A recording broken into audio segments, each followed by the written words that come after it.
Chapter 1. The studio was filled with the rich odor of roses, and when the light summer wind stirred amidst the trees of the garden, there came through the open door the heavy scent of the lilac, or the more delicate perfume of the pink-flowering thorn. From the corner of the divan of Persian saddlebags on which he was lying, smoking, as was his custom, innumerable cigarettes, Lord Henry Wotton could just catch the gleam of the honey-sweet and honey-colored blossoms of a laburnum, whose tremulous branches seemed hardly able to bear the burden of a beauty so flame-like as theirs. And now and then the fantastic shadows of birds in flight flitted across the long tussore silk curtains that were stretched in front of the huge window, producing a kind of momentary Japanese effect, and making him think of those pallid, jade-faced painters of Tokyo who, through the medium of an art that is necessarily immobile, seek to convey the sense of swiftness and motion. The sullen murmur of the bees shouldering their way through the long unmown grass, or circling with monotonous insistence round the dusty gilt horns of the straggling woodbine, seemed to make the stillness more oppressive. The dim roar of London was like the bourdon note of a distant organ. In the center of the room, clamped to an upright easel, stood the full-length portrait of a young man of extraordinary personal beauty, and in front of it, some little distance away, was sitting the artist himself, Basil Hallward, whose sudden disappearance some years ago caused, at the time, such public excitement and gave rise to so many strange conjectures. As the painter looked at the gracious and comely form he had so skillfully mirrored in his art, a smile of pleasure passed across his face, and seemed about to linger there. But he suddenly started up, and closing his eyes, placed his fingers upon the lids, as though he sought to imprison within his brain some curious dream from which he feared he might awake. "It is your best work, Basil, the best thing you have ever done," said Lord Henry languidly. "You must certainly send it next year to the Grosvenor. The Academy is too large and too vulgar. Whenever I have gone there, there have been either so many people that I have not been able to see the pictures, which was dreadful, or so many pictures that I have not been able to see the people, which was worse. The Grosvenor is really the only place." "I don't think I shall send it anywhere," he answered, tossing his head back in that odd way that used to make his friends laugh at him at Oxford. "No, I won't send it anywhere."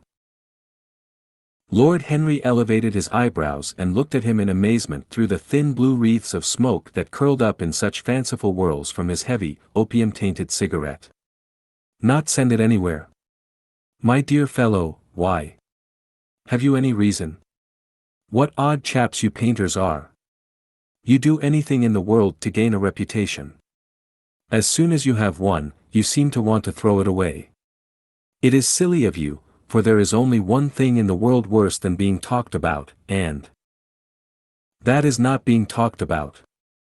A portrait like this would set you far above all the young men in England, and make the old men quite jealous, if old men are ever capable of any emotion." "I know you will laugh at me," he replied, "but I really can't exhibit it. I have put too much of myself into it." Lord Henry stretched himself out on the divan and laughed. "Yes, I knew you would, but it is quite true, all the same. Too much of yourself in it. Upon my word, Basil, I didn't know you were so vain, and I really can't see any resemblance between you, with your rugged strong face and your coal-black hair, and this young Adonis, who looks as if he was made out of ivory and rose-leaves. Why, my dear Basil, he is a Narcissus, and you well, of course you have an intellectual expression and all that. But beauty, real beauty, ends where an intellectual expression begins. Intellect is in itself a mode of exaggeration, and destroys the harmony of any face. The moment one sits down to think, one becomes all nose, or all forehead, or something horrid. Look at the successful men in any of the learned professions. How perfectly hideous they are. Except, of course, in the church. But then in the church they don't think.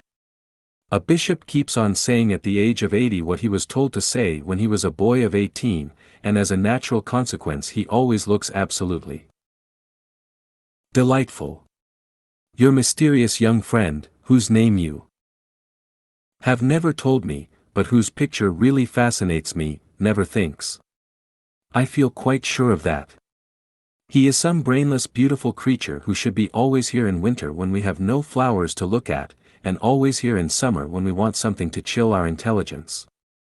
Don't flatter yourself, Basil, you are not in the least like him. You don't understand me, Harry, answered the artist. Of course I am not like him. I know that perfectly well. Indeed, I should be sorry to look like him. You shrug your shoulders. I am telling you the truth. There is a fatality about all physical and intellectual distinction, the sort of fatality that seems to dog through history the faltering steps of kings. It is better not to be different from one's fellows. The ugly and the stupid have the best of it in this world. They can sit at their ease and gape at the play. If they know nothing of victory, they are at least spared the knowledge of defeat. They live as we all should live, undisturbed, indifferent, and without disquiet. They neither bring ruin upon others, nor ever receive it from alien hands. Your rank and wealth, Harry, my brains, such as they are my art, whatever it may be worth, Dorian Gray's good looks, we shall all suffer for what the gods have given us, suffer terribly. Dorian Gray. Is that his name? Asked Lord Henry, walking across the studio towards Basil Hallward. Yes, that is his name. I didn't intend to tell it to you. But why not? Oh, I can't explain. When I like people immensely, I never tell their names to anyone. It is like surrendering a part of them. I have grown to love secrecy. It seems to be the one thing that can make modern life mysterious or marvelous to us. The commonest thing is delightful if one only hides it. When I leave town now, I never tell my people where I am going. If I did, I would lose all my pleasure. It is a silly habit, I dare say, but somehow it seems to bring a great deal of romance into one's life. I suppose you think me awfully foolish about it. Not at all, answered Lord Henry, not at all, my dear Basil. You seem to forget that I am married, and the one charm of marriage is that it makes a life of deception absolutely necessary for both parties. I never know where my wife is, and my wife never knows what I am doing. When we do meet occasionally, when we dine out together, or go down to the Duke's, we tell each other the most absurd stories with the most serious faces. My wife is very good at it, much better, in fact, than I am. She never gets confused over her dates, and I always do. But when she does find me out, she makes no row at all. I sometimes wish she would, but she merely laughs at me. I hate the way you talk about your married life, Harry, said Basil Hallward, strolling towards the door that led into the garden. I believe that you are really a very good husband, but that you are thoroughly ashamed of your own virtues. You are an extraordinary fellow.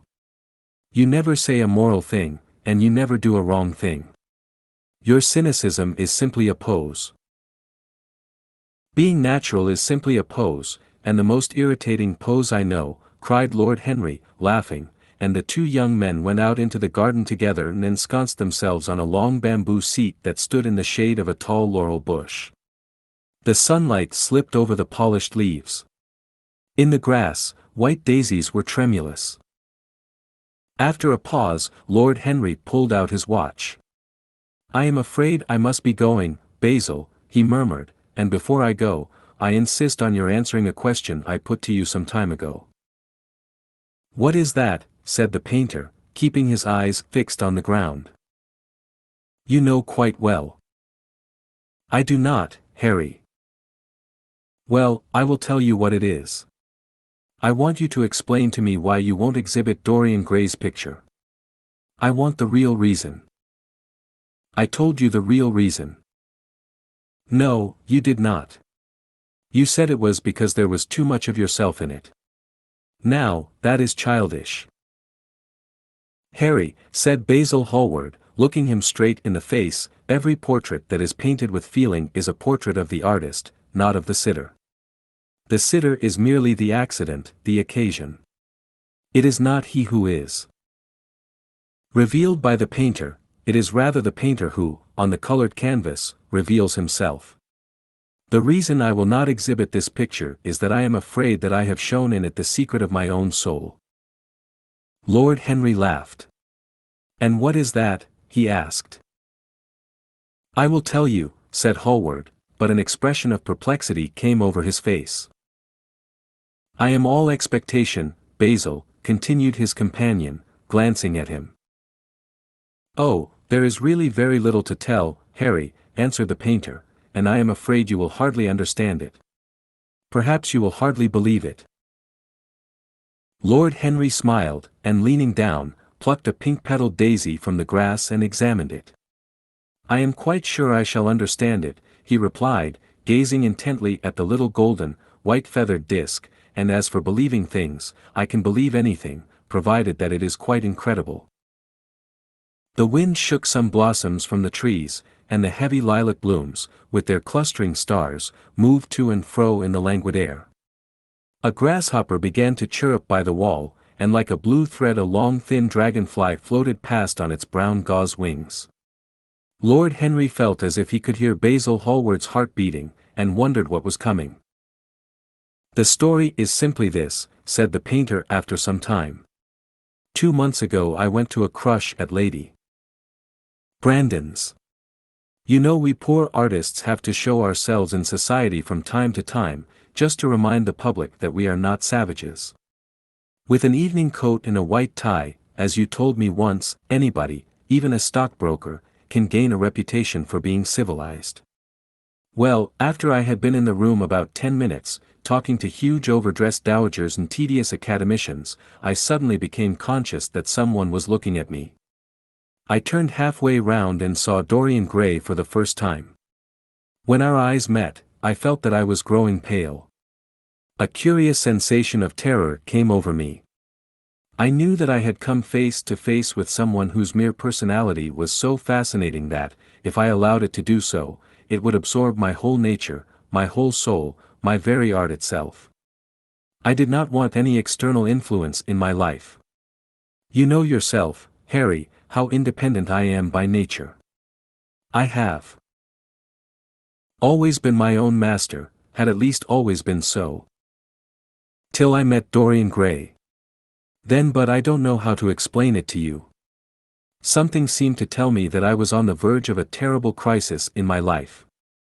I had a strange feeling that fate had in store for me exquisite joys and exquisite sorrows. I grew afraid and turned to quit the room. It was not conscience that made me do so, it was a sort of cowardice. I take no credit to myself for trying to escape. Conscience and cowardice are really the same things, Basil. Conscience is the trade name of the firm. That is all. I don't believe that, Harry, and I don't believe you do either. However, whatever was my motive, and it may have been pride, for I used to be very proud, I certainly struggled to the door. There, of course, I stumbled against Lady Brandon.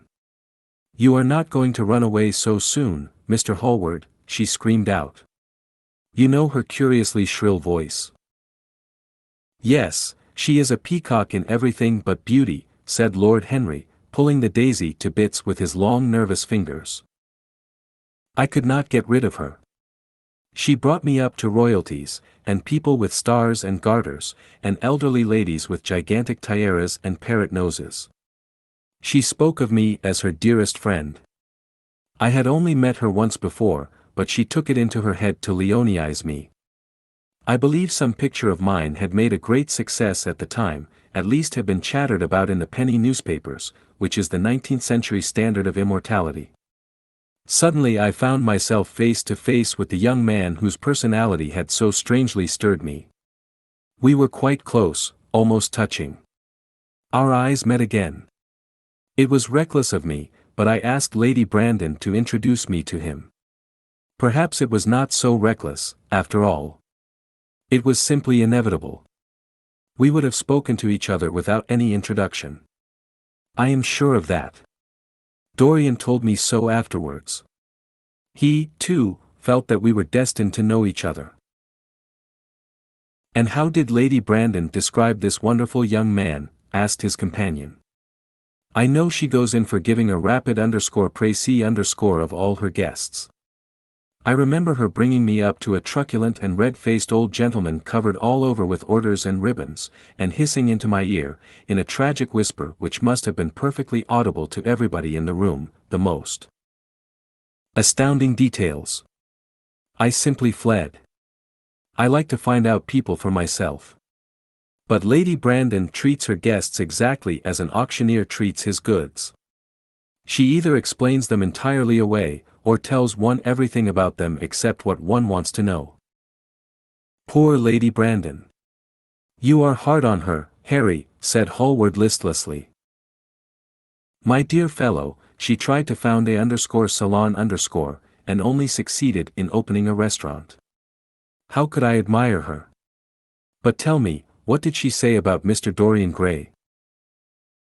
Oh, something like, charming boy, poor dear mother and I absolutely inseparable. Quite forget what he does, afraid he doesn't do anything. Oh, yes, plays the piano or is it the violin, dear Mr. Gray. Neither of us could help laughing, and we became friends at once. Laughter is not at all a bad beginning for a friendship, and it is far the best ending for one, said the young lord, plucking another daisy. Hallward shook his head. You don't understand what friendship is, Harry, he murmured, or what enmity is, for that matter. You like every one, that is to say, you are indifferent to every one. How horribly unjust of you, cried Lord Henry, tilting his hat back and looking up at the little clouds that, like ravelled skeins of glossy white silk, were drifting across the hollow turquoise of the summer sky. Yes, horribly unjust of you. I make a great difference between people. I choose my friends for their good looks, my acquaintances for their good characters, and my enemies for their good intellects. A man cannot be too careful in the choice of his enemies. I have not got one who is a fool. They are all men of some intellectual power, and consequently they all appreciate me. Is that very vain of me? I think it is rather vain. I should think it was, Harry. But according to your category I must be merely an acquaintance.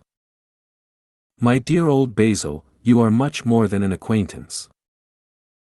And much less than a friend. A sort of brother, I suppose. Oh, brothers.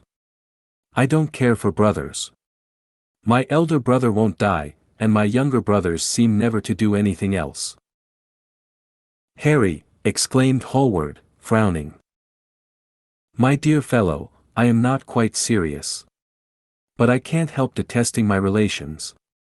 I suppose it comes from the fact that none of us can stand other people having the same faults as ourselves. I quite sympathize with the rage of the English democracy against what they call the vices of the upper orders. The masses feel that drunkenness, stupidity, and immorality should be their own special property, and that if any one of us makes an ass of himself, he is poaching on their preserves. When poor Southwark got into the divorce court, their indignation was quite magnificent. And yet I don't suppose that 10% of the proletariat live correctly. I don't agree with a single word that you have said, and, what is more, Harry, I feel sure you don't either. Lord Henry stroked his pointed brown beard and tapped the toe of his patent leather boot with a tasseled ebony cane. How English you are, Basil. That is the second time you have made that observation. If one puts forward an idea to a true Englishman, always a rash thing to do, he never dreams of considering whether the idea is right or wrong. The only thing he considers of any importance is whether one believes it oneself. Now, the value of an idea has nothing whatsoever to do with the sincerity of the man who expresses it. Indeed, the probabilities are that the more insincere the man is, the more purely intellectual will the idea be, as in that case it will not be colored by either his wants, his desires, or his prejudices. However, I don't propose to discuss politics, sociology, or metaphysics with you. I like persons better than principles, and I like persons with no principles better than anything else in the world. Tell me more about Mr. Dorian Gray. How often do you see him? Every day. I couldn't be happy if I didn't see him every day. He is absolutely necessary to me. How extraordinary. I thought you would never care for anything but your art. He is all my art to me now, said the painter gravely. I sometimes think, Harry, that there are only two eras of any importance in the world's history. The first is the appearance of a new medium for art, and the second is the appearance of a new personality for art also.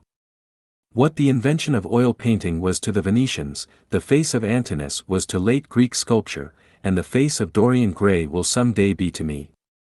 It is not merely that I paint from him, draw from him, sketch from him. Of course, I have done all that. But he is much more to me than a model or a sitter. I won't tell you that I am dissatisfied with what I have done of him, or that his beauty is such that art cannot express it. There is nothing that art cannot express, and I know that the work I have done, since I met Dorian Gray, is good work, is the best work of my life. But in some curious way I wonder will you understand me, his personality has suggested to me an entirely new manner in art, an entirely new mode of style. I see things differently, I think of them differently. I can now recreate life in a way that was hidden from me before.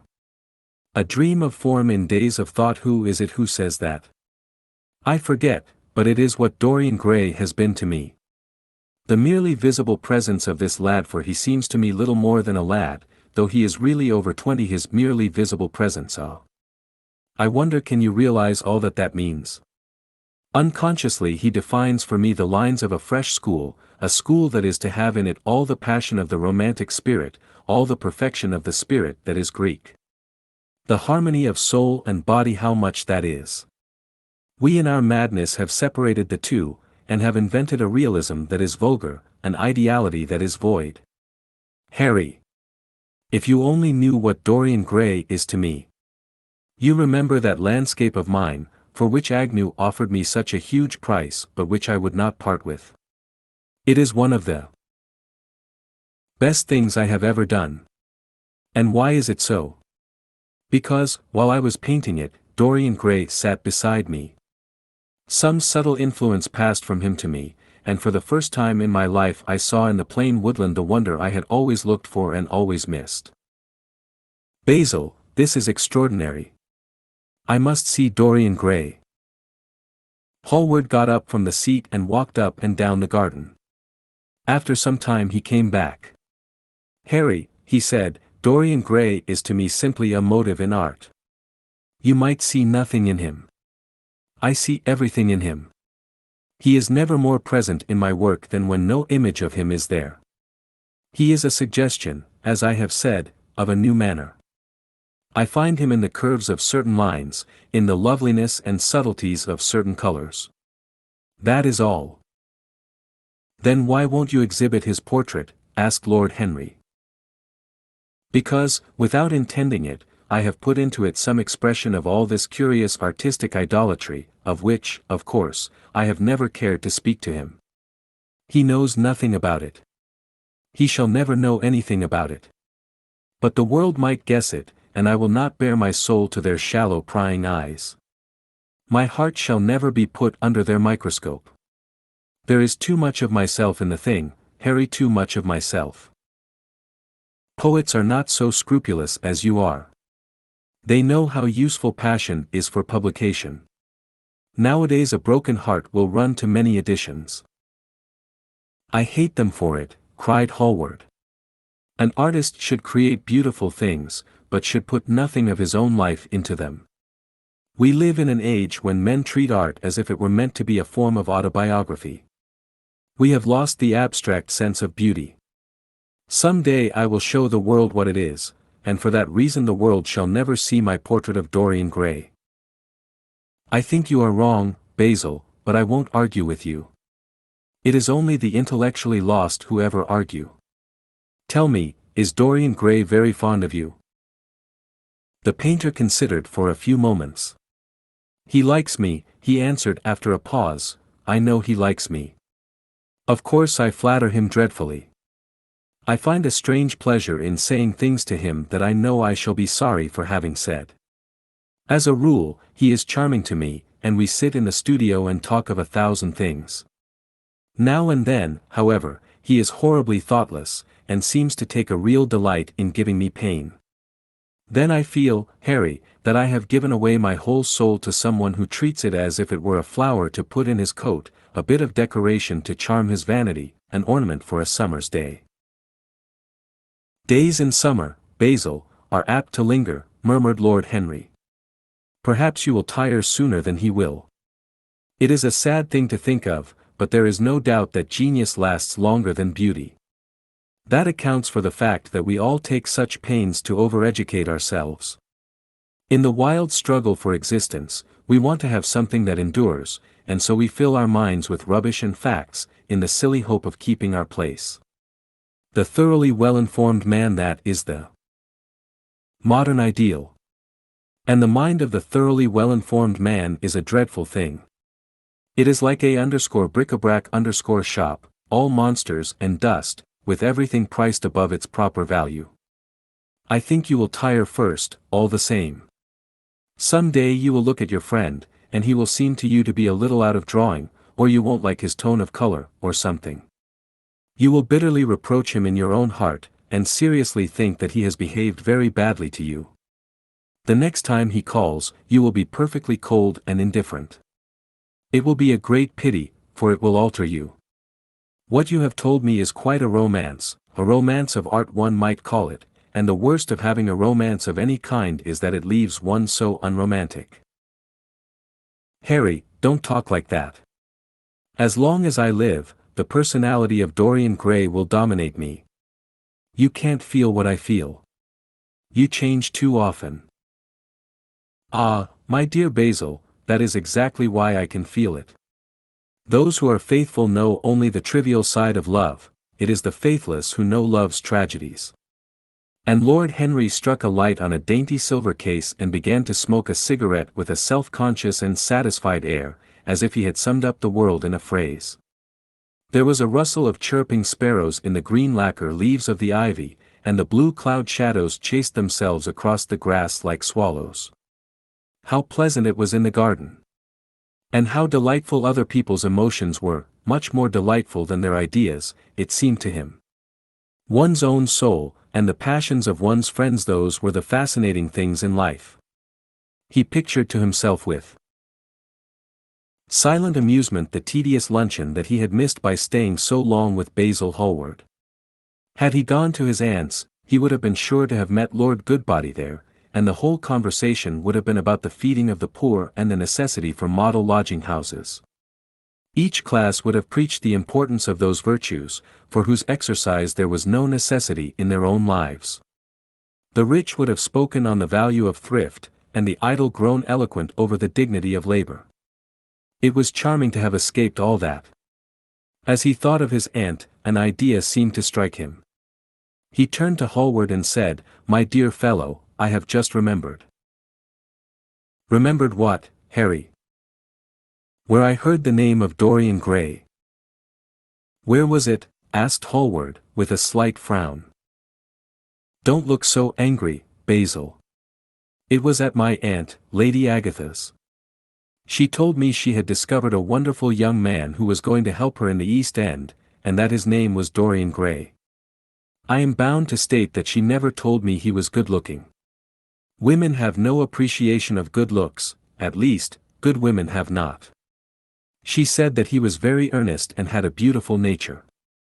I at once pictured to myself a creature with spectacles and lank hair, horribly freckled, and tramping about on huge feet. I wish I had known it was your friend." "I am very glad you didn't, Harry." "Why?" "I don't want you to meet him." "You don't want me to meet him?" "No." "Mr. Dorian Gray is in the studio, sir," said the butler, coming into the garden. "You must introduce me now," cried Lord Henry, laughing. The painter turned to his servant, who stood blinking in the sunlight. "Ask Mr. Gray to wait, Parker, I shall be in a few moments." The man bowed and went up the walk. Then he looked at Lord Henry. "Dorian Gray is my dearest friend," he said. "He has a simple and a beautiful nature. Your aunt was quite right in what she said of him. Don't spoil him. Don't try to influence him. Your influence would be bad. The world is wide, and has many marvelous people in it. Don't take away from me the one person who gives to my art whatever charm it possesses. My life as an artist depends on him. Mind, Harry, I trust you." He spoke very slowly, and the words seemed wrung out of him almost against his will. "What nonsense you talk," said Lord Henry, smiling, and taking Hallward by the arm, he almost led him into the house. Thank you for watching. We are dedicated to curating literature into some of the best read-along audiobooks anywhere. Please support the channel by clicking like and subscribe. As our supporters grow, we will be able to improve the quality of our publications, add better voices, and make more great books available to our viewers. If you have any requests, feel free to message us anytime. ultimateaudiobooks.com